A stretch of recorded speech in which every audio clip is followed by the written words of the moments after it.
É tempo de acordar, meus amigos. A igreja que nasceu na simplicidade lá no cenáculo, aos poucos tem se tornado uma estrutura que mais se parece com o reino, mas não o reino de Deus conforme tentam passar.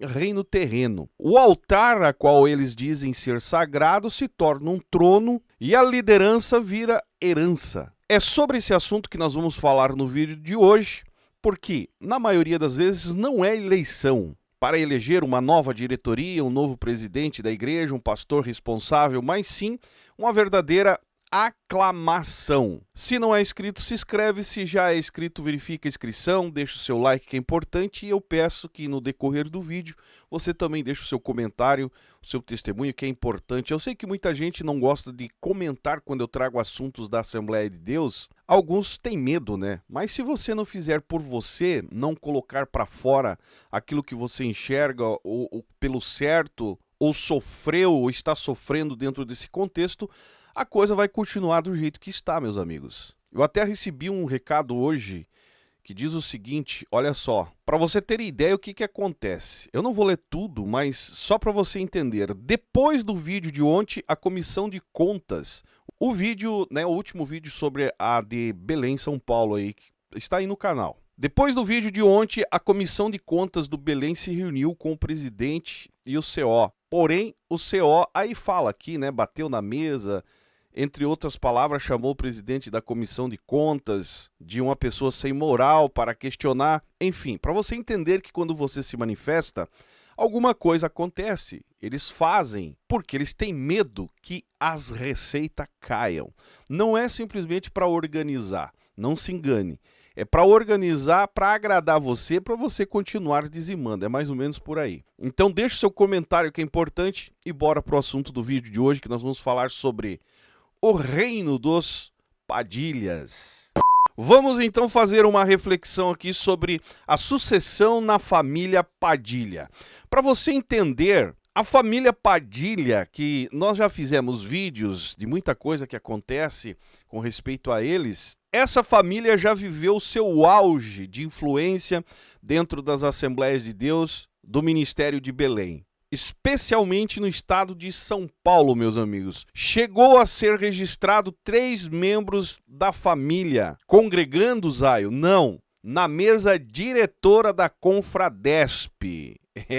Se fosse só como membros, aí é normal uma família inteira. Agora, 3 membros de uma só família na diretoria de uma convenção, aí, meus amigos, quer dizer que a influência é muito grande. E eu vou tentar ler para vocês aqui o que eu recebi, e preste atenção. Olha só, após o falecimento do pastor J.C. Padilha em 2011 e do pastor Carlos Padilha, considerado por muitos, né, um patriarca, em 2014, percebeu-se uma diminuição na influência da família nos bastidores da convenção. Um exemplo citado por alguns é a candidatura do pastor Reuel Padilha de registro, que em 2021 teria tentado um cargo na Confradesp, recebendo menos de 200 votos, enquanto seu oponente superou 1.000 votos. Agora preste atenção. Embora sua influência convencional tenha diminuído, a família continua exercendo forte presença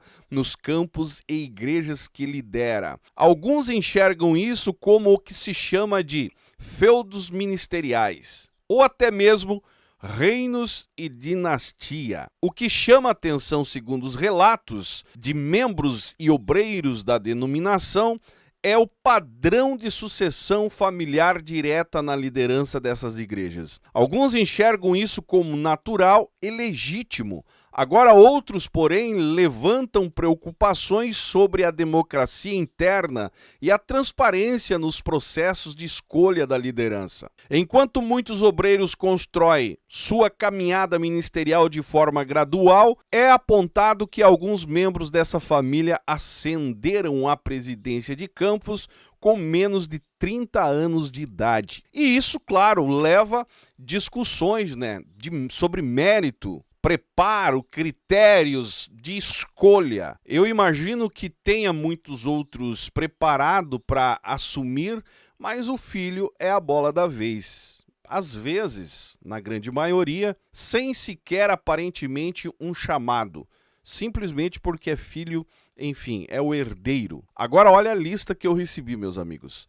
Atualmente a família Padilha está à frente de Campos do Belém em Piedade, São Paulo, Presidente Prudente, São Paulo, Registro, São Paulo, Santos, São Paulo, Caraguatatuba, São Paulo, Votuporanga, São Paulo. Meu Deus, são 1, 2, 3, 4, 5, 6. Os caras comandam 6 cidades. E há quem observe com espanto o que se chamam de sucessão hereditárias, aonde liderança passa de pai para filho, entre irmãos ou até mesmo do tio para sobrinho. A seguir, 3 exemplos. Olha só. Primeiro caso, Campo de Piedade. Segundo registros e relatos, de 1998 a 2004, foi liderado por João Carlos Padilha. De 2005 a 2013 foi liderado por Samuel Padilha, irmão. De 2013 até hoje por Israel Padilha, irmão. Atualmente, o primeiro vice-presidente é o pastor Ismael Padilha, filho do atual presidente. Tá aí, né, cara? Tudo em família. E o povo critica isso, né? Enfim, não aguentam mais, mas fazer o quê se lá na cúpula alta, lá no topo, está também a hierarquia hereditária? Cacique velho, o filho, e estão preparando aí o neto, né? Tomaram conta, cara. A igreja não é de Jesus, é da família. E as famílias que estão nas maiores ou nos melhores campos estão seguindo o mesmo roteiro. E a intenção, lamento em dizer, é exatamente essa: os incomodados que se retirem. Olha o segundo caso que eu recebi. O segundo caso, Presidente Prudente, de 1986 a 2004, foi presidido por Carlos Padilha. De 2005 a 2011, foi por João Carlos Padilha Filho. Após o seu falecimento, Carlos Padilha reassumiu temporariamente.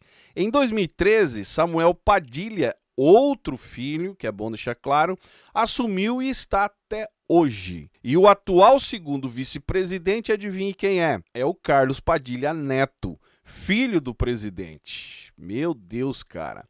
O terceiro, que é em Registro, São Paulo, diz o seguinte, ó: até 2004, a igreja local era vinculada ao Campo de Piedade. Em 2004, foi criado o Campo de Registro, presidida por quem? Por Israel Padilha.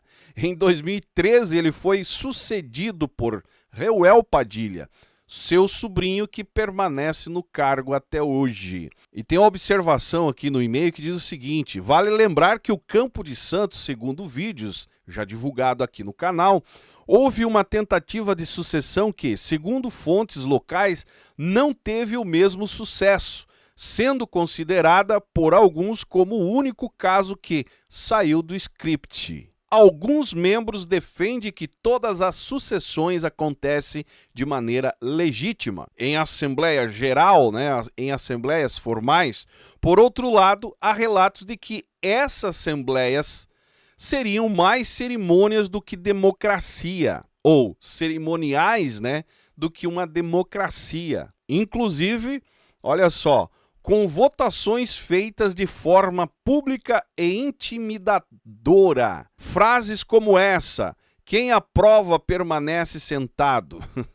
Quem é contra levanta. Meu Deus, cara. Olha a pegadinha aí, meu amigo. São comuns esses encontros. Há quem diga que se levantar contra pode significar se indispor com toda a liderança local. Agora, esses relatos, se for verdadeiro, né, cara, indica um ambiente que lembra os tempos aí do coronelismo, onde os votos sobre vigilância, com aquela ideia de inibir a manifestação livre de alguém que não queira ou expressar, né, o seu contraditório. E diante disso tudo fica uma pergunta: se essas eleições, né, dessa família aí, se as eleições fossem feitas por escrutínio secreto, será que o resultado seria o mesmo? Eu, no meu ponto de ver, a estrutura do poder dentro da igreja, ela precisaria estar alinhada aos princípios do evangelho, né? Transparência, justiça, vocação, o serviço, mas pelo que aparenta, Não é assim que funciona. Dentro disso tudo, quanto mais domínio humano houver em uma igreja, em uma instituição religiosa, vai haver menos espaço para o poder, para o domínio divino. E o povo não está percebendo, cara, que estão dominados por forças humanas, estão dentro de impérios humanos e não dentro de um contexto onde há uma direção guiada por Deus. Se você conversar com esses, provavelmente eles vão dizer que estão dirigidos por Deus e não pode nem questionar. Mas se você analisar, basta uma análise não muito aprofundado dentro disso aqui que eu acabei expondo, você vai perceber que é um poder nada, não tem ligação nenhuma com a direção de Deus, é a direção da família, de manter-se no poder. Afinal, a herança da igreja, a herança, né, do contexto de igreja para a família faz muito bem lá no final das contas. E eu estou cansado de falar aqui que ministério pastoral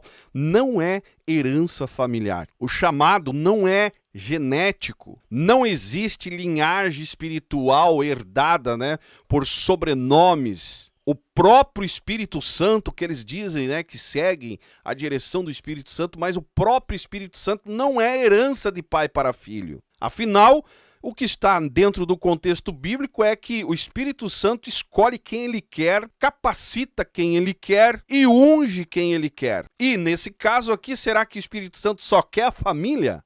É uma pergunta. E cabe a você que faz parte disso tudo refletir, cara, dar uma analisada com temor principalmente, para entender se tudo isso aí é direção de Deus mesmo. Será que outros não têm chamado, só a família, a qual você, né, está bancando, estimando como líder, como homens de Deus? Será que são mesmo? E aqui ninguém está se referindo a alguém com inveja que quer derrubar a família, não. Aqui a gente está falando, cara, de justiça. Não quer dizer rebelião. Em outras palavras, é ser responsável. E o pior de tudo é que quando os fiéis se calam, estão sim legitimando um sistema que vai totalmente contra aquilo que o evangelho. Você que é membro, você que faz parte disso aí, o teu dever é questionar. Se você não entendeu ainda, meu amigo, quanto mais domínio humano, menos domínio divino. E a pergunta que eu faço: que tipo de igreja você quer deixar para a próxima geração? Eu, para mim, não tenho dúvidas, não sei você, mas o reino evangélico, o reino humano, né, evangélico existe. Está aqui a prova. 30 anos no poder e eles continuam, né, com a conta aumentando, com a imunidade do não toqueis no ungido, porque são escolhidos cada vez mais blindados. E você, membro fiel, que labuta na vida e no final das contas acredita que está dentro de um contexto que é Deus que atua, lamento em te dizer, é você que está bancando esse tipo de império. Deixe seu comentário embaixo se você concorda comigo. Se você não concorda, tudo bem. Agradeço também a quem enviou esse e-mail, onde dá para ter uma ideia como é que funciona todo o esquema. E como eu disse no meio do vídeo, no final das contas estão seguindo a cartilha que vem lá do topo, né? Enfim, seus líderes maiores estão agindo assim. Se tornou a CGADB uma empresa familiar, né? E a Assembleia de Deus Belém São Paulo da mesma forma. E o que resta para você, infelizmente, que não gosta, não aceita esse tipo de coisa, é pegar a porta de entrada, a mesma que entrou, sair de volta. Na maioria das vezes é exatamente assim que eles agem. Quem não está feliz, sai fora. Mas o nosso papel aqui é abrir os teus olhos e fazer você entender que você não está fazendo parte de um contexto chamado, como eles tentam passar, né, um reino de Deus, onde há uma direção de Deus, onde Deus se faz presente. Não. Aí é um reino familiar onde existem regras impostas por famílias que no final das contas vão levar adiante uma herança sem chamado, sem uma vocação sequer, mas porque herdou do pai e assim segue o barco. Ajude a divulgar esse vídeo, deixe seu comentário aí, o seu joinha ajuda muito, me segue nas demais redes sociais e esse é o canal Fala Zay, estamos juntos por um Brasil e um mundo melhor.